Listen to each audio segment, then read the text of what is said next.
fud na tíre atá hééis iirecht sáireacht déanamh an teanga a Kirkman Keen.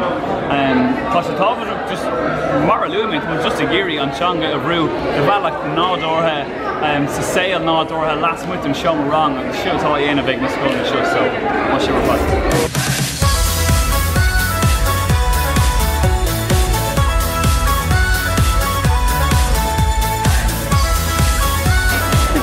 Cliniches an dimensione ten brunne in de mailmrati en seo bonscoileann agus bhanscoileann is rud iontacht táhachtán tugann sé spragad a bhíine bheith ar scuoige go neamhharmúil agus sa scoil ar fad mar sin is céim iontacht máthán agus muthain go háir an spéirí.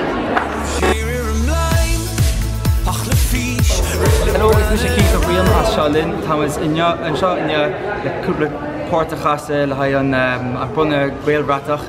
Tá bláistíine an seo idir déagóirí agus múntóirí tá tharbh passion ta bhíon Gaeilge. Tá iontacha eála méid fuinneamh a bhí sa seomra agus Thomas tharbh sásta leis an lá.